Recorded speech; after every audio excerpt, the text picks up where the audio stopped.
Brocedes. You guys, why is it that every single time we have even an inkling of an on-track battle between two drivers who are friends, you go on social media and you see conversations about Brocedes 2.0? I don't get it. I get it, but I don't get it. And I'm here to talk about why we won't see another Brocedes in this current grid. Not this year, not next year, maybe not even in 2026. We are just not seeing another Brocedes, and I'm going to tell you why. Hello everyone, my name is Fatima and welcome back to The Race Edit. And if you're new here, welcome to The Race Edit.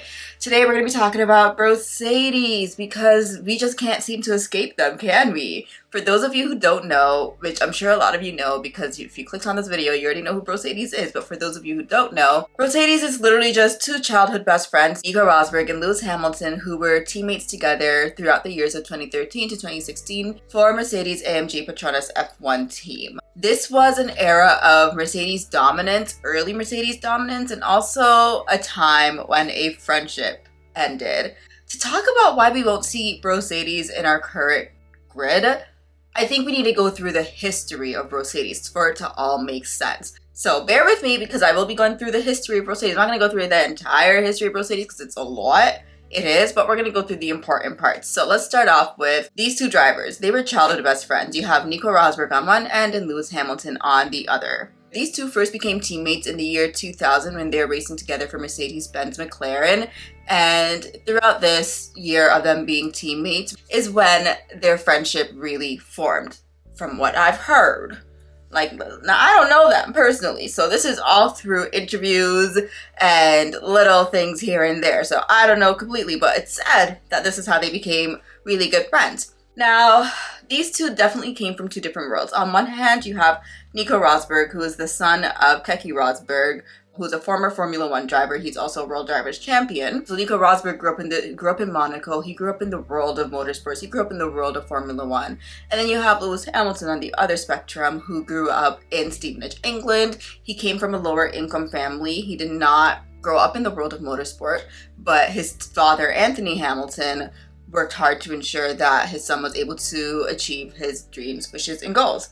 So you have two kids who come from different worlds, but yet they were able to find a common ground within each other, and that was their love for racing, their love for competition, and in this common ground, they formed a friendship that lasted through the years of when they were racing together in their early days as teammates, all the way through to 2014 when they started fighting for World Drivers Championship titles against each other as teammates for Mercedes-AMG Petronas F1 team. Now let's rewind quickly to the year 2006. Here you have Nico Rosberg. He was signed first into Formula One. He got a seat first in Formula One. He was racing for Williams Racing. And then come 2007, Lewis Hamilton gets signed for Formula One, racing for McLaren. Which is honestly, like, it's already so hard to get a seat in Formula One, and that the fact that these two were able to, with their talent, snag seats is already, like, they've already made it. They're already living their dream. They're both in Formula One. So here you have these two. They're pretty much living their dream. They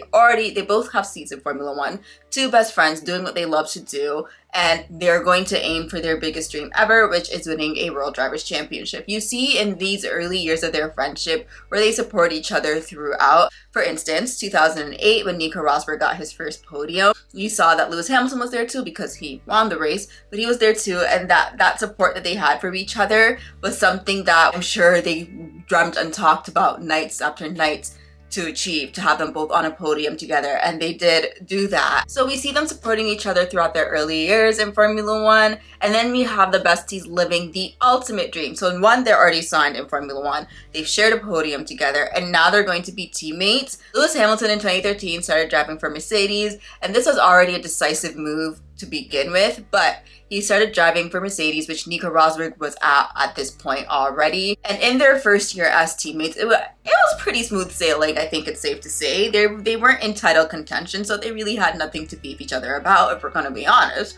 They didn't. I mean, we had Malaysia 2013, which we will get into very shortly. But aside from that, there was nothing really to be fighting about because they weren't fighting for a championship title. Now, before I talk about those 3 years, 2014, 2015, 2016, I was asking myself a question when I was doing my research. I mean, it was a super simple and easy question to answer personally, but it was just, why did this friendship turn so toxic? That was the question that I was asking myself. And I came to a couple of conclusions. One is, they're athletes. They're athletes, and athletes are competitive by nature. It doesn't matter if you're their friend, their family, it doesn't matter who you are. If you put them in a place where they can compete and they have an opportunity to win, athletes are going to compete. And these two were very highly competitive. Second, for Nico and Lewis, I think it was a mixture of all the things combined. Like I said, they grew up together competing against each other, so their friendship always had like that kind of edge to it because they were always just so competitive towards each other when it came to their racing lives. And then once they became teammates, it was really a build-up from, I think, honestly, Malaysia 2013 up until their peak in Abu Dhabi 2016. Now, let's get into some of their most memorable tension-filled moments. Again, I'm not going to go through all of them because these two, boy, did they go through a lot. They really did. So I'm not going to go through all of them, but I'm going to go through some of the more significant ones, shall I say. So as I mentioned twice now, Malaysia 2013, long story short, what happened was this was their second race as teammates together and team orders came into play. Nico Rosberg was told to hold position behind Lewis Hamilton, and in result, Lewis Hamilton ended up getting that third and the final podium.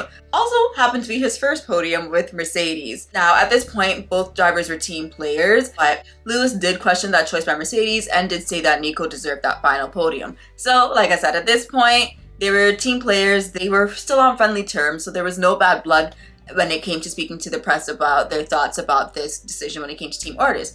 But let's go on to Bahrain. Let's go on to 2014, guys, because, you know, things start to change for these two drivers. This is a new era of Formula One. This is the time of turbo hybrid cars. Mercedes got it right.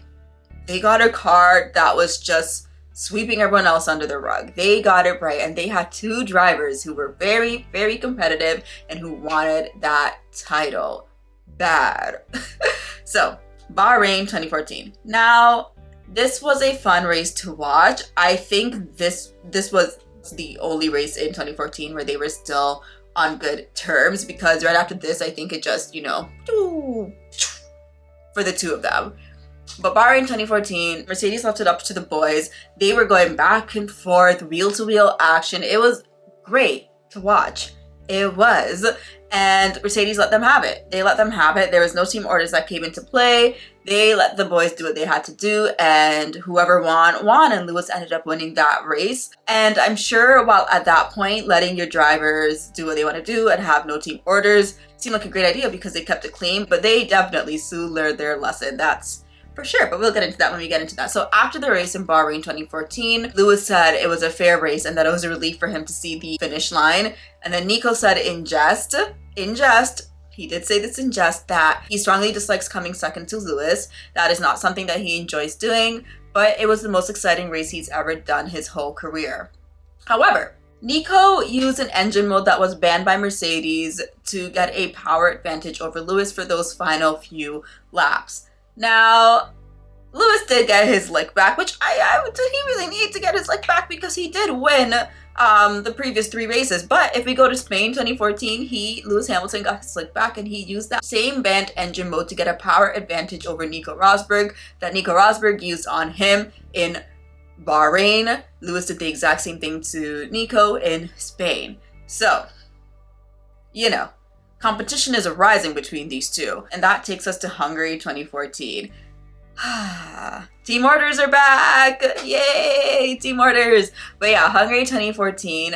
At this point, Nico Rosberg was leading Lewis Hamilton in the championship by 14 points. They were on different strategies at this point as well, and Lewis was ahead of Nico in this race, and he was asked to let Nico through, and Lewis refused. He pretty much said, in short, that Nico can pass him on merit, and because he didn't let his teammate pass, Lewis ended up P3 that race, and Nico Rosberg called out Lewis Hamilton for not being a team player. We have Hungary 2014, which leads us into Belgium 2014, and The resentment over the past few races, definitely, the buildup was definitely there. The tension was definitely high in the Mercedes garage. So go to Belgium 2014 and it was palpable that Nico Rosberg was not a happy camper with his teammate.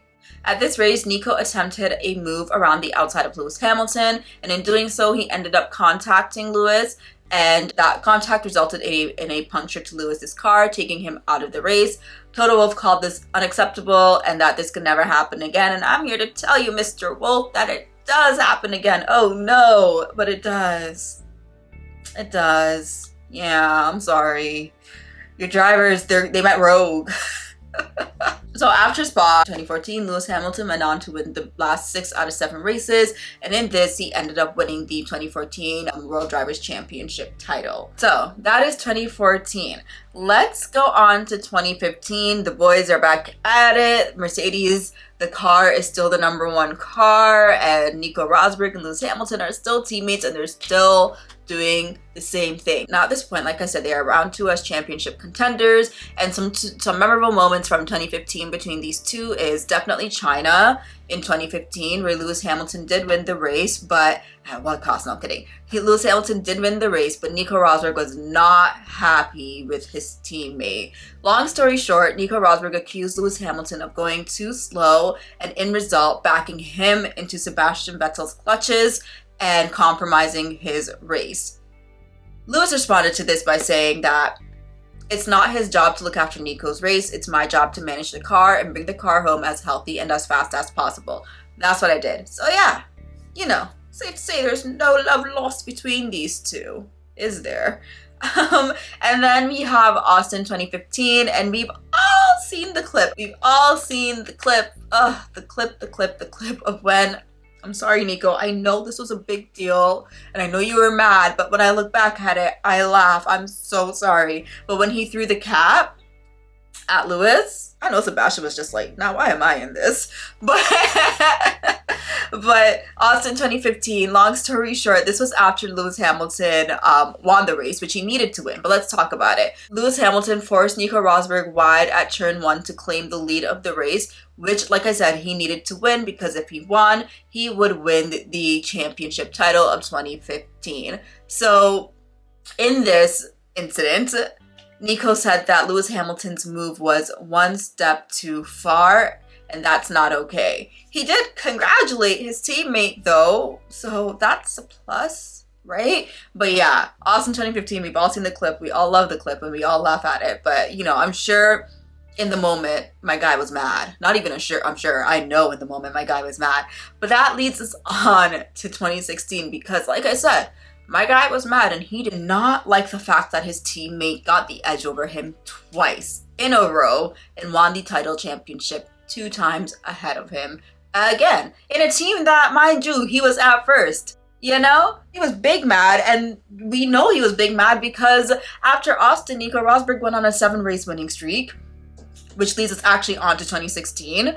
But this is the peak of everything. We all know the story of 2016. It could be a movie. It should be a movie. It probably will be a movie, let's be honest. Not even 2016. Their entire story will probably be a movie at some point.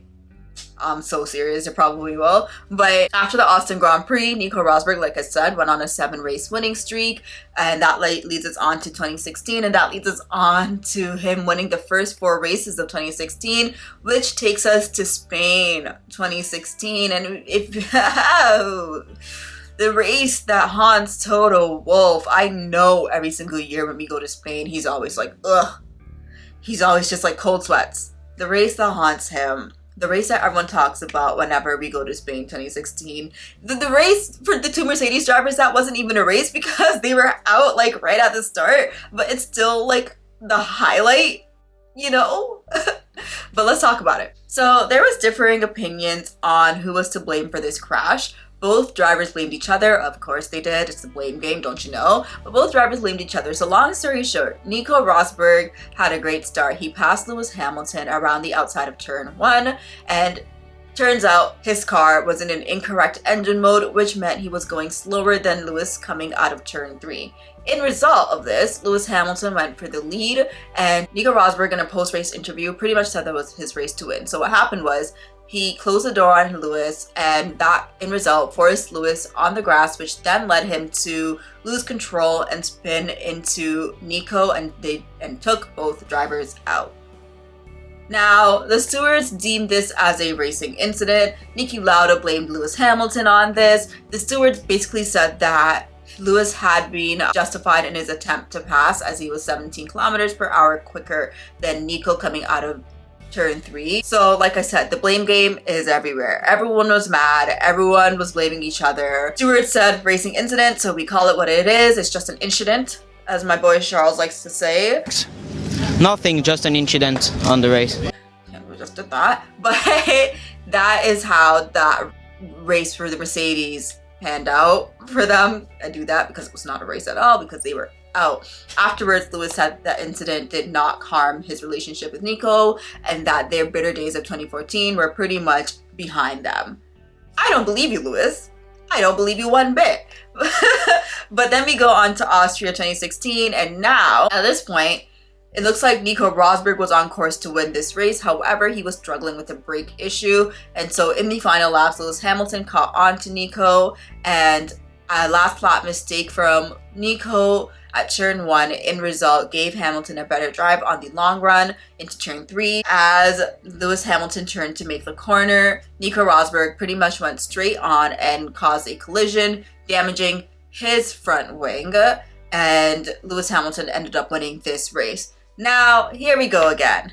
At this point, Lewis wins, Rosberg is in 4th. We have the blame game again between both drivers. This time, Niki Lauda blamed Nico Rosberg for this incident. This time, I think everyone blamed Nico Rosberg for this incident. I'm not gonna lie. Toto Wolff called the incident brainless, and that it could have easily been a double DNF. Like I said, Spain haunts my guy. It haunts him. And in this, he threatened team orders in future races. So the stewards also blamed Nico Rosberg for this as well. They issued him 2 penalty points for failing to allow racing room and causing a collision. So you have Spain 2016, Austria 2016. Then we go on to Abu Dhabi 2016. Nico Rosberg finally did the thing. He finally did what he has been trying to do since Lewis Hamilton joined Mercedes in 2013. He beat his teammate for the World Drivers' Championship. In the build-up to this race, Nico entered the round with a 12-point lead over Lewis Hamilton, and all he needed to do was come second. All he needed to do was finish second, and he would win his first title in Formula One. And he did accomplish this with 5 points ahead of Lewis Hamilton. So, like I said, he did what he came out to do. Like, obviously winning your first title championship is a big deal in itself, but I'm sure getting that edge over his teammate, which he mentioned in just back in Bahrain 2014 that he hates coming second to Lewis Hamilton, he finally got it. He finally beat his teammate in equal machinery. I'm sorry. I'm sorry! It was right there. Don't be mad at me. It was right there. But let's talk about this. What did it cost for Nico Rosberg to win a title championship over Lewis Hamilton? What did it cost for Lewis Hamilton to win 2 title championships over his best friend, Nico Rosberg? Well, it cost a friendship. It did. Yeah, it cost a friendship. Now, in an interview with The Guardian after this win, Nico Rosberg pretty much went on to say that him and Lewis were just both so competitive, and that makes it difficult to be friends because the competition is so extreme. It was the same back then. How many pizzas could we eat? Who could run the fastest from the lift to the hotel room? It would be competition all day, but there was not the surrounding influence with the team, the media, and the money. That makes it difficult now, which I'm going to touch on in a bit, but he's absolutely right about that. And then he goes on to say, I have a huge respect for Lewis Hamilton, but we are not best friends. According to Nico, the friendship breakdown pretty much happened immediately when they were fighting for drivers' championships and not before. Which makes sense. He said that when you're fighting for success in every race and for titles, it doesn't work anymore. It was a build-up from one race to the next. If you want to decide the world championship for yourself, you can't play love, peace, and harmony. You have to test limits and go into gray areas to win, especially when 2 drivers are at such a high level. Then it often gets tight. It is now said in this 2024 that they have repaired their friendship, which I hope they did, because ooh, a friendship breakup hurts. But it is now said in this 2024 that they have repaired their friendship. And in going through the history of Brocedes, I kept asking myself, do we actually need another Brocedes? No. Why? Because quite frankly, I think it was really freaking unhealthy. I do think that era was unhealthy, and I'm going to break down why I think it was unhealthy. One, we already know the measures Nico took heading into 2016. Now, I'm not going to list them all, but I'm going to list some prominent ones to me that stuck out. One is the ones that we already know. He altered his racing gloves to improve his starts. He removed paint from his helmet to make it 80 grams lighter, which it's said to have slightly improved his performance. He employed a mental trainer to increase his aggression, and he spent his spare time go-karting to maintain his ability. He worked with a sports psychologist for up to 8 hours per week, 2 hours of mental discipline every 2 days. So he did a lot, and a lot of this is just not sustainable to carry on throughout the entirety of your career. Yes, it does make for a great champion. I agree. It shows dedication. It shows the love for the game, but it is just not sustainable, especially as a family man. You cannot be doing all of that. You can't. So, for entertainment's sake and for the story, having two friends as teammates and seeing the friendship dynamics change throughout the years, especially when they're in contention for a title win, it's a great story. It is. Don't get me wrong. And we all ate it up. We all ate it up. But we have to remember that while they are racers, they are still humans at the end of the day. And not to be soppy, but humans, we have feelings. We feel things. And you're in a confined bubble in the world of Formula One. You really are. Those emotions, I'm sure, are probably heightened. Now, I'm not one to hate on competition. I love to see some good wheel-to-wheel action. I love a good Formula One storyline. That is the excitement of the sport. It is. But again, when that turns extremely toxic, it's dangerous. And mistakes happen. And these guys are driving super fast cars. So we have to be careful. I'm also sure by 2016, both Nico and Lewis were over it completely. I'm sure not only Nico and Lewis, I'm sure Mercedes, the teams, the engineers, just everyone in the Mercedes camp was probably like, bro, we cannot keep doing this. I know Nico was over it because 5 days after he won his championship title, he retired. Now, do I have thoughts on that competition-wise? Yes. Do I understand why he retired when it comes to the mental? Absolutely. I'm so here for it. Do I wish he stayed and defended his title? Yeah. But hey, you gotta do what you gotta do. And he has a family and he could not continue on doing all of that to defend a title. Now, I know I was talking about toxic teammates and la-di-da-di-da, especially toxic teammates as friends. Of course, there's been teammates that have had toxic relationships. That's just the life of Formula One. You're gonna have a competitive car. You and your teammate are both gonna be going head to head. It's gonna turn toxic. The difference is the friendship build up between these two to the friendship breakdown with these two. I want to talk about Mark Webber and Sebastian Vettel really quickly, especially during the years of Red Bull domination, Sebastian Vettel domination, because it was pretty ruthless. Sebastian Vettel pretty much always had the upper hand when it came to his teammate, but they weren't friends. And I want to indicate that and highlight this because they were pretty much just teammates. They were colleagues and they did not owe anything to each other off track. And that's kind of what you need a lot of the times when it comes to your teammate relationships. You need someone that you can work well with, that you can bring points together with on both sides of the garage. You have respect for each other. And you can get along when you need to get along, but you have no outside of the paddock relationship. Now, mind you, I'm saying all this like Sebastian Vettel was not a menace to society during those years, because he was, and I know Mark Webber was over him. I know he was. But the reason why Vettel was able to get away with his inner teammate rivalry is because, like I said, they weren't friends. They owed nothing to each other. He didn't have to worry about a post-race interview that was going to be analyzing his relationship and how his best friend and him are no longer friends, because that was never their storyline. So that's one less thing and one less layer to worry about when they were going into work every day. Also, for me personally, I just know I couldn't be teammates in Formula One with my best friend, because those are the people that I go to, not the people that I want to take out career-wise, that's for dang sure. We support each other over here. But friendship breakups are hard. Friendship breakups are hard. And imagine being Nico Rosberg and Lewis Hamilton in that era. Like I said, it's a bubble that's already so heightened. You're going through a friendship breakup and everyone knows you're going through this, and you have to speak on it pretty much every single day. And you're still trying to navigate your way around it while the media is in your face constantly about it. And they're your colleagues, so you have to see them all the time. And you're also winning. You're also racing against each other, but also trying to bring points for your team together as well. Yeah, it doesn't sound like a fun time, I'm not gonna lie. Like I said, I'm sure by 2016, they were all over it, and I can't blame them. So, with that being said, with Brocedes, with their entire friendship, I want to talk about our current grid, because you need to let go of the Brocedes dream. It's just not going to happen again. Not with our current grid. Why? Well, because of everything that I just previously mentioned, but more so with our current grid. The drivers, they know the name of the game. They've all been racing each other since they were children. They all have a level of understanding on how this works. But most importantly, why I don't think another Brocedes is going to happen, not with our current drivers, is I don't believe any of the teammate pairings are friends. I know the PR is strong. But I'm not falling for it. They cannot trick me. They cannot fool me. You cannot trick me. You cannot trick me. I'm not falling for it. I know they're not friends. Now, do I think that there are friendships within Formula One drivers? Yes. We see the Pierres and Charles. We see the Alex Albons and George Russells.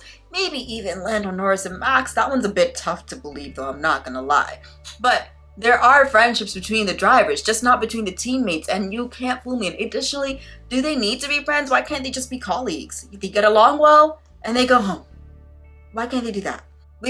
I'm just saying. We can just have that. So when I go back to the Pierres and the Charles and George and Alex and even Lando and Max, they really never have nothing to lose whenever it comes to racing each other. Of course, they're with the grid getting tighter and tighter with each race this season. Currently, there will be tension-filled moments probably, but they finish the race and they go laugh. Because they don't really ever race against each other. I'm sorry, it's true. So they don't have to worry about it all the time like how Nico and Lewis did, which was an everyday thing pretty much. And I know people say, well, if George and Alex were teammates, it could happen. And again, I'm here to tell you that it won't happen. Why? Because just as much as the drivers know the name of the game, the teams also know the name of the game as well. Mind you, sorry, side note, I'm literally recording this video and quali is happening right now. Oh, my heart. This is my second time re-recording this video because a lot just happened. But I'm like trying to finish it so I can watch the tail end of qualifying. But even if George and Alex are teammates, like I said, it just won't happen because just as the drivers know the name of the game, the teams also know the name of the game. And in most recent years, they saw what happened between the years of 2013 and 2016. And it's just not worth it, especially with our cost cap. It's not worth to have drivers join a team together who potentially might not be able to put personal away from professional. It's just not worth it. Additionally, most teams have a clear 1 and 2. And if they like to say that they don't, they definitely do. And I think that was a lot of what started the Mercedes inner team troubles, is because they never really said who their clear 1 and 2 is. Even if you know who it is, they don't claim it. And they still don't claim it. And I think that's what causes a lot of their troubles when it comes to their driver relationships. But that's not a conversation for today. So we move on. I just want to say, of course, when you're fighting for a championship and you and your teammate are the 2 title contenders, it doesn't matter if you're friends or if you're enemies, that rivalry, that tension, that toxicity is going to be there because you as a driver, you want to come out on top. You want to get that edge over your teammates. So, of course, when you see intense battles over these drivers, doesn't matter if they're friends or they're not, especially with, like I said, when they're racing for a title championship. But the difference is, whether it comes to our current grid versus Rosberg and Hamilton, is nothing is going to peak like how 2016 did when Nico finally won his first title and he finally got the edge over his teammate Lewis Hamilton. Why? Because of the buildup that I mentioned earlier on. But additionally, Nico lost out to Lewis twice. Nico entered Formula One first. He was the favorite driver. Then comes Lewis Hamilton in 2007. He comes second in the Drivers' Title Championship. in his rookie year, and then in his sophomore year, he wins his first title. So he already had that.